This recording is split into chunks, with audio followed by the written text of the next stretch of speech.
நம்முடைய ஆண்டவரும் இரட்சகரும் கர்த்தருமாகிய இயேசு கிறிஸ்துவின் நாமத்தினாலே இந்த காலை வேளையில உங்களுக்கு வாழ்த்துதலையும் வணக்கத்தையும் ஸ்தோத்திரங்களையும் கூறிக்கொள்ளுகிறேன். பழைய ஏற்பாட்டின் காலத்துல மோசேயின் மூலமாக தேவன் இஸ்ராயேல் ஜனங்களை எகிப்தின் அடிமைத்தனத்திலிருந்து பாலும் தேனும் ஓடுகிற கானான் தேசம் நோக்கி அழைத்து கொண்டு வந்தார். வருகிற வழியிலேயே தேவன் தாம் கொடுக்கின்ற தேசத்திலே நிலையாக வாழ்வதற்கும் சமாதானமாக வாழ்வதற்கும் ஆசீர்வாதமாக வாழ்வதற்கும் சீனாய் மலையில் வைத்து அவர்களுக்கு கட்டளைகளையும் பிரமாணங்களையும் வழிகாட்டு நெறிமுறைகளையும் தேவன் கொடுத்தார். அதை பெற்றுக்கொண்டு நாங்கள் அதற்கு கீழ்ப்படிந்து அதன்படி நடப்போம் என்று சொல்லிக்கொண்டு பாலும் தேனும் ஓடுகிற கானான் தேசத்தில் இஸ்ராயேலர்கள் வந்தார்கள். அவர்கள் பல நெருக்கடிகளுக்குள்ளாகி இருந்தாலும் இன்று வரையிலும் அந்த தேசத்திலேயே அவர்கள் வாழ்ந்து வருகிறார்கள். அதே போல புதிய ஏற்பாட்டின் காலத்துல கர்த்தராகிய இயேசு கிறிஸ்து இந்த பூமியில அவர் ஊழியங்களை செய்த போது தம்முடைய சீசர்களிடத்திலே சொல்லி இருந்தார், நான் உங்களை விட்டு சீக்கிரம் போய்விடுவேன், ஆனாலும் இந்த பூமியிலே தேவனுடைய ராஜ்யத்தின் செய்தியை எல்லா மக்களுக்கும் கொண்டு போவதற்காக உங்களுக்கு ஒரு பரிசுத்த ஆவியை நான் அனுப்புவேன். நான் போய் உங்களுக்காக தேற்றரவாளனை அனுப்புவேன். அவர் உங்களோடு கூட இருந்து உங்களை நடத்துவார், சகல சத்தியத்திற்குள்ளும் நடத்துவார், வரும் காரியங்களை குறித்து உங்களுக்கு போதிப்பார், தேவனோடு இணைந்து பயணிக்கும்படியான வழிமுறைகளை உங்களுக்கு சொல்லித் தருவார், சபையின் பாதுகாவலராக இருந்து உங்களை பாதுகாப்பார் என்று வாக்கு கொடுத்திருந்தார். அதே மாதிரி சீஷர்கள் இயேசு கிறிஸ்துவின் வாக்குறுதியை நிறைவேற்றும் பொருட்டாக எருசலேமிலே அவர்கள் 50ஆம் நாள் வரையிலும் அவர்கள் வேண்டுதலிலும் ஜெபத்திலும் தரித்திருந்தார்கள். ஏறக்குறைய 120 பேர் அந்த மேல் வீட்டறையிலே கூடியிருந்து ஜெபித்து வருகிறார்கள். ஒருமனப்பட்டவர்களாய் கூடியிருந்து ஜெபித்து வருகிறார்கள். பெந்தேகோஸ்தே என்ற நாள் வந்தபோது அவர்களுடைய வாழ்விலே ஒரு பெரிய மாற்றத்தை அடைந்தார்கள். ஆண்டவர் அவர்களுக்கு வாக்கு கொடுத்ததன் பிரகாரம் பிதாவாகிய தேவன் யோவேல் தீர்க்கதரிசி மூலமாய் கொடுத்த வாக்குறுதியின் பிரகாரமாகவும் தேவன் தம்முடைய பரிசுத்த ஆவியை அவர்களிடத்திலே பொழிந்தருளினார். அப்போஸ்தலர் 2ஆம் அதிகாரத்திலே இவைகளை நாம் பார்க்கிறோம். பெந்தேகோஸ்தே 50ஆம் நாள் என்று பொருள்படும் ஒரு கிரேக்க வார்த்தையாகும். இதன் எபிரேய வார்த்தையானது ஷபுத் ஆகும், அதாவது வாரங்களின் என்று பொருள். யூதர்களின் வழக்கப்படி பாஸ்கா விழாவின் பின் வருகிற 50ஆவது நாளே இந்த பெந்தேகோஸ்தே நாள் ஆகும். அப்போஸ்தலர் 1ஆம் அதிகாரம் 12 - 14 வரையிலும் நாம் வாசிக்கும் பொழுது 120 பேர் மேல் வீட்டறையில் கூடி வந்தனர். 40ஆவது நாள் இயேசு பரலோகத்துக்கு எடுத்துக்கொள்ளப்பட்டார். 41ஆவது நாளிலிருந்து 50ஆவது நாள் வரையிலும் மேல் வீட்டறையில் ஜெபித்து வந்தார்கள். 50ஆவது நாள் பெந்தேகோஸ்தே பண்டிகை. அன்றைய தினம் பரிசுத்த ஆவியானவர் இறங்கி வந்தார். அவர்கள் ஒருமனப்பட்டவர்களாய் ஓரிடத்திலே தரித்திருந்தார்கள். ஒரே இடத்தை தெரிந்து கொண்டார்கள். ஒரே தலைமையின் கீழ் அவர்கள் கூடி வந்தார்கள். பேதுருதான் அவர்களுக்கு தலைமையாக இருந்தார் என்று நாம் இங்கே அறிகின்றோம். ஒரே மனமாய் கூடி வந்தார்கள். பற்பல மனநிலைகளில் அவங்களுக்கு மைண்ட்ல வந்த பிரகாரம் விவாதம் பண்றதுக்கோ கேள்வி கேட்கறதுக்கோ இல்லை, ஒரே மனமாய் கூடி வந்தார்கள். அப்பொழுது அவர்கள் கூடி வந்து ஜெபித்து கொண்டிருக்கும் பொழுது, வழக்கமா 10ஆவது நாள் இப்பொழுது ஜெபம் பண்ணி கொண்டே இருக்கும் பொழுது பரிசுத்த ஆவியானவர் அடையாளங்களோடு அவர்கள் மத்தியிலே வந்தார்.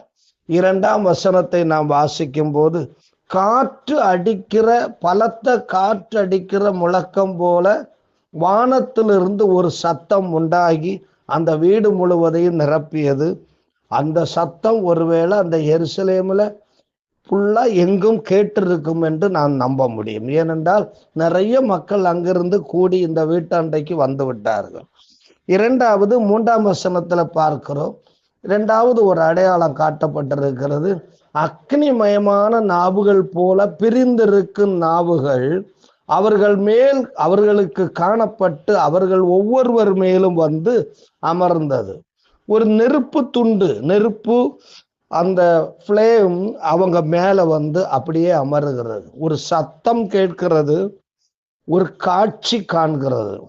அது நெருப்பு போன்ற ஒரு தீ நாக்கு போன்ற ஒரு காட்சி அவங்க மேல வந்து அமருகிறது. அப்பொழுது 4ஆம் வசனம் சொல்லுகிறது, அப்பொழுது அவர்கள் எல்லாரும் பரிசுத்த ஆவியினாலே நிரப்பப்பட்டார்கள் என்று சொல்லப்பட்டிருக்கிறது. பரிசுத்த ஆவியானவர் அவர்களிடத்திலே கடந்து வந்தார். அங்கே சொல்லப்பட்டிருக்கிறது, ஆவியானவர் தங்களுக்கு தந்தருளின வரத்தின்படியே வெவ்வேறு பாஷைகளிலே அவர்கள் பேச துவங்கினார்கள். அதாவது பரிசுத்த ஆவியானவர் வந்து அவங்களுடைய உள்ளங்களை நிரப்பினார். பரிசுத்த ஆவியினால் அவர்கள் நிரப்பப்பட்ட போது பரிசுத்த ஆவியானவர் அவங்களுக்குள்ளே ஒரு வரத்தை கட்டளையிடுகிறார், அவர் கொடுக்கிறார். முதல்ல வெளியில தெரிந்த அந்த கொடுப்பனை இப்பொழுது அவர்களுக்கு உள்ளாக வந்து அவர்களுடைய நாவின் கட்டு அவிழ்ந்து அவர்களின் நாவில் இருந்து பிரதியுத்தரங்கள் வெளிப்படுகிறது. அது பற்பல பாசைகளாக வெளிப்படுகிறது. ஆவியானவர் அவர்களுக்கு தந்தருளின வரத்தின்படியே வெவ்வேறு பாசைகளிலே பேச துவங்கினார்கள் என்று அங்கே எழுதப்பட்டிருக்கிறது. பற்பல பாசைகளிலே அவர்கள் பேசினார்கள். ஏன் பற்பல பாசைகளிலே அவர்கள் பேசினார்கள் என்றால், தொடர்ந்த வசனம் சொல்லுகிறது, வானத்தின் கீழிருக்கிற சகல தேசத்தாரிலுமிருந்து வந்த தேவ பக்தியுள்ள யூதர்கள் அப்பொழுது எருசலேமிலே வாசம் பண்ணினார்கள். அந்த சத்தம் உண்டான போது திரளான ஜனங்கள் இந்த வீட்டாண்டைக்கு கூடி வந்தார்கள். அப்பொழுது அவர்கள் காதுகளிலே அவங்க எந்த தேசத்திலிருந்து வந்திருக்கிறாங்களோ அந்த தேசத்து மொழியில இந்த அப்போஸ்தலர்கள், அதாவது இந்த 120 பேரும் பேசுகிறார்கள். அந்த சத்தத்தை கேட்கிறார்கள்.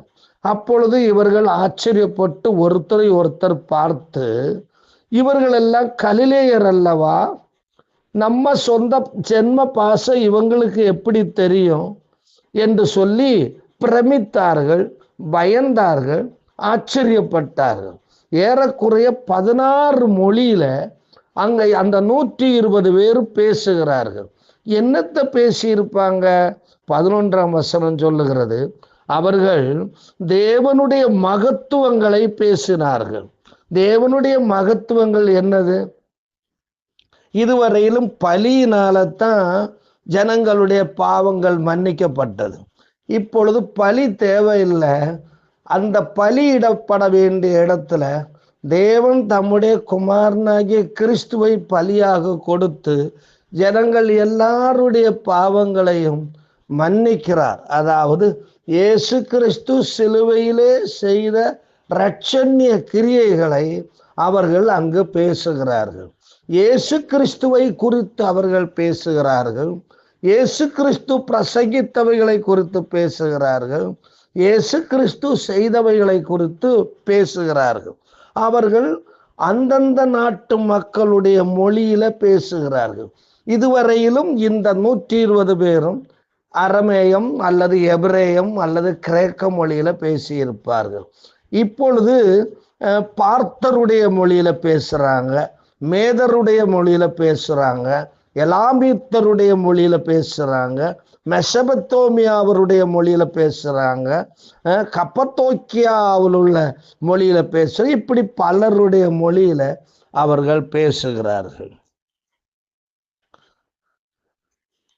சீனாய் மலையில் உண்டான முழக்கம் போல இங்கும் உண்டானதுனால எருசலேமில் பண்டிகை கொண்டாட வந்தவர்கள், இந்த இடத்துல ஆச்சரியத்துடன் வந்தவர்கள் இப்பொழுது அதிசயப்பட்டு, இப்பொழுது பிரமித்து, இப்பொழுது கலங்கி பயந்து என்ன ஏதுன்னு தெரியவில்லையே, என்ன இப்படி நடக்கிறது? எத்தனையோ வருஷமா பண்டிகை கொண்டாடுவதற்கு நாம எருசலேமுக்கு வருகிறோம், இந்த தடவை இப்படி வந்திருக்கு. ஏற்கனவே இயேசு கிறிஸ்துன்னு ஒருத்தரை இஸ்ராயேலர்கள் கொன்னுட்டாங்க என்று சொல்றாங்க. சில பேர் 3ஆம் நாள் அவர் உயிரோடு எழும்பினார்ன்னு சொல்றாங்க. இப்படியெல்லாம் சொல்றாங்க. இப்ப இந்த மாதிரி ஒரு நிகழ்ச்சி நடந்திருக்கிறதேன்னு சொல்லி ஜனங்கள் கலங்கி போய் நிற்கும் பொழுது பேதுரு அந்த இடத்துல எழும்பி 11 அப்போஸ்தலர்களோடு சேர்ந்து எழும்பி நின்று அவர் பிரசங்கம் பண்ணினார். 14ஆம் வசனத்திலிருந்து 36ஆம் வசனம் வரையிலும் பிரசங்கிக்கிறார். அவர் என்ன பிரசங்கிக்கிறார் என்பதை அந்த பகுதியில் பார்க்கிறோம். அவர் சொல்லுகிறார், இஸ்ராயேலர்களே, உங்களுக்காக வந்த இயேசுவை நீங்களே அவரை பிடித்து சிலுவையில் அடித்து கொண்டீர்கள் என்று சொல்லி குற்றச்சாட்டு வைக்கிறார். ஆனாலும் தேவன் அவரை மரண உபாதிகளின் கட்டிலிருந்து எழுப்பி அவரை இந்த உலகத்துல மறுபடியும் ஜீவிக்க வைத்தார். மரணம் இனி அவரை ஒன்றும் செய்ய முடியாது என்று சொல்றார். இந்த இயேசுவை தேவன் எழுப்பினார், இதற்கு நாங்கள் சாட்சிகளாயிருக்கிறோம். அந்த எழுப்பப்பட்ட இயேசு தேவனுடைய வலது கரத்தினாலே உயர்த்தப்பட்டு பரலோகத்துக்கு போயிட்டு இப்பொழுது நீங்கள் பார்க்கிற இந்த பரிசுத்த ஆவியானவரையும் பரிசுத்த ஆவியின் வரங்களையும் பரிசுத்த ஆவியின் அடையாளங்களையும் எங்களுக்கு கட்டளையிட்டார் என்று சொல்லி அவர்கள் பிரசங்கம் பண்ணினார். பேதுரு பிரசங்கம் பண்ணினார். பிரசங்கத்தை கேட்டவர்களுக்குள்ள பரிசுத்த ஆவியானவர் கிரியை செய்தார். அப்பொழுது அவர்கள் 37ஆம் வசனம் பார்க்கிறோம். இதை அவர்கள் கேட்ட பொழுது இருதயத்திலே குத்தப்பட்டவர்களாகி பேதுருவை மற்ற அப்போஸ்தலரையும் பார்த்து, சகோதரரே, நாங்கள் என்ன செய்ய வேண்டும் என்று கேட்டார்கள். அப்பொழுது பேதுரு 38, 39, 40ஆம் வசனங்களில் சொல்றார். பேதுரு அவர்களை நோக்கி, நீங்கள் மனம் திரும்பி ஒவ்வொருவரும் பாவ மன்னிப்பு கண்டு இயேசு கிறிஸ்துவின் நாமத்தினாலே ஞானஸ்நானம் பெற்றுக் கொள்ளுங்கள். அப்பொழுது பரிசுத்த ஆவியின் வரத்தை பெறுவீர்கள். வாக்கு தத்தமானது உங்களுக்கும் உங்கள் பிள்ளைகளுக்கும் நம்முடைய தேவனாகிய கர்த்தர் வரவழைக்கும் தூரத்தில் உள்ள யாவருக்கும் உண்டாயிருக்கிறது என்று சொல்லி இன்னும் அநேக வார்த்தைகளினாலும் சாட்சி கூறி மாறுபாடுள்ள இந்த சந்ததியை விட்டு விலகி உங்களை ரட்சித்து கொள்ளுங்கள் என்று சொல்லி அவர்களுக்கு புத்தி சொன்னார். பிரசங்கத்தை கேட்டவர்கள், இந்த தேவ ஆலோசனையை பெற்று கொண்டவர்கள், அவர்கள் விசுவாசித்து இயேசு கிறிஸ்துவின் நாமத்தினாலே ஞானஸ்நானம் பெற்றார்கள்.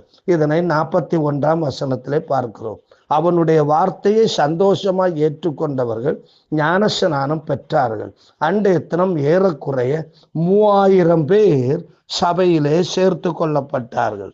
ரட்சிக்கப்பட்டவர்கள் 3 காரியங்களை செய்யும்படியாய் நடத்துவிக்கப்பட்டார்கள். முதல்ல 42ஆம் வசனம் சொல்லுகிறது, அவர்கள் அப்போஸ்தலருடைய உபதேசத்திலும் அந்யோன்யத்திலும் அப்பம் பிட்குதலிலும் ஜெபம் பண்ணுதலிலும் உறுதியாய் தரித்திருந்தார்கள்.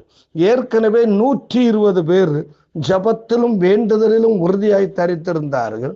இப்பொழுது இந்த 3120 பேர் அப்பம் பிட்குதலில் அப்போஸ்தலர் பேசுகின்ற பிரசங்கிக்கிற உபதேசத்தை கேட்டு அதுல நிலைத்து நின்று அந்யோன்யமாய் ஜெபம் பண்ணுவதிலே உறுதியாய் தரித்திருந்தார்கள் என்று பார்க்கிறோம்.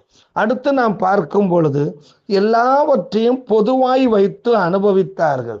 44, 45 வாசிக்கும் பொழுது பார்க்கிறோம். விசுவாசிகள் எல்லாரும் ஒருமித்திருந்து சகலத்தையும் பொதுவாய் வைத்து அனுபவித்தார்கள். காணியாட்சிகளையும் ஆஸ்திகளையும் விற்று ஒவ்வொருவனுக்கும் தேவையானதற்கு தக்கதாக அவைகளில் எல்லாருக்கும் பகிர்ந்து கொடுத்தார்கள். ஒரே சந்தோஷம். ஒருவேளை சாப்பாடு கூட குறைவில்லாம கிடைக்குது.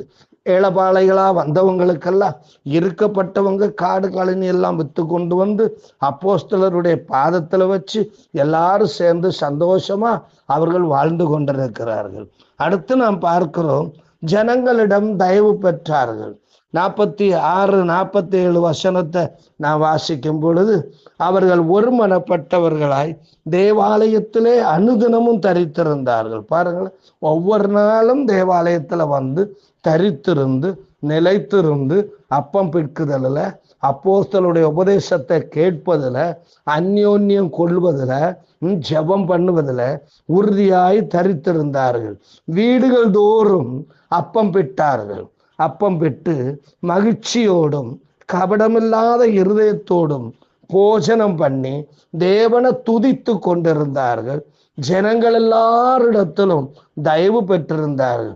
இன்னும் முன்னாடி அக்கிரமம் பண்ணிக்கிட்டு இருந்தவன்லாம் இப்போ அடங்கி போய் ஆண்டவருடைய நாமத்துல, ஆண்டவருடைய பிரசன்னத்துல இருந்து சந்தோஷமா இருக்கிறான். அவனுடைய அக்கிரமத்தை அனுபவிச்சுட்டு இருந்த மக்கள் எல்லாம் பரவாயில்லையே, இந்த இயேசு கும்பிடுறவங்க எல்லாம் பாரு எவ்வளவு ஒழுக்கமா இருக்கிறாங்க, இந்த அக்கிரமம் செய்துட்டு இருந்த கூட மனம் திரும்பி இப்ப நல்லது 4 பேருக்கு செய்யறாரு, இவங்களை குறிச்சு நமக்கு பயமே இல்லை, இந்த இயேசு கும்பிடுறவங்களை கண்டு நமக்கு எந்த பயம் இல்லை, நம்மளை ஏமாத்த மாட்டாங்க, நம்மளை வஞ்சிக்க மாட்டாங்க, நம்மளை திட்ட மாட்டாங்க, நம்மக்கிட்ட சண்டைக்கு வர மாட்டாங்க, நமக்கு எதிரா நம்ம வஞ்சித்து ஏமாத்தி நம்மக்கிட்ட பறிக்க மாட்டாங்க, அவங்கள்ட்ட ஏதாவது இருந்தா நமக்கே புசிக்க கொடுப்பாங்க, நம்ம கஷ்டம்னு போனா உதவி செய்வாங்க, நம்மக்கிட்ட அன்பா அனுசரணையா நடந்துக்கிறாங்க, எப்பொழுதும் சந்தோஷமா இருக்கிறாங்க,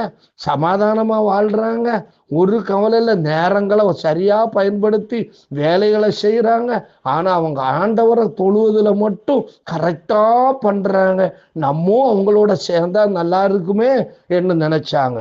அடுத்த வசனம் சொல்லுது, 47 கடைசியில் சொல்லுகிறது, இப்படி பார்த்து ரட்சிக்கப்படுகிறவர்களை கர்த்தர் அனுதினமும் சபையிலே சேர்த்து கொண்டு வந்தார்.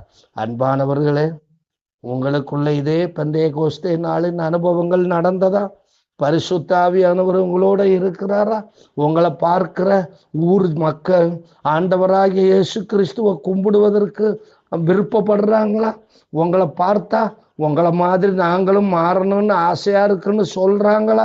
அன்பு நிறைந்த ஆண்டவரே, இந்த கால வேளைக்காய் உண்மை நாங்கள் சோத்தரிக்கிறோம். பெந்தேகோஸ்தே நாளிலே பரிசுத்த ஆவியானவர் இறங்கி வந்து பயந்து போயிருந்த உம்முடைய சீசர்களுக்கு உற்சாகத்தை கொடுத்து, உற்சாகத்தின் ஆவி அவர்களை தாங்கி, சத்தியத்தின் ஆவி அவர்களை பலப்படுத்தி, ஆண்டவர் பலத்தின் ஆவியானவர் அவரோடு இருந்து பலவீனமானவன் பலமடைந்து, அறிவில்லாதவன் சத்தியம் அடைந்து, மகிழ்ச்சி இல்லாதவன் சந்தோஷம் அடைந்து, எங்கும் சுவிசேஷத்தை பிரசங்கிக்கிறவர்களாக, தேவனுடைய ராஜ்யத்தை ஸ்தாபிக்கிறவர்களாய் நீர் அவர்களை ஆண்டவரை உற்சாகப்படுத்தினீரே.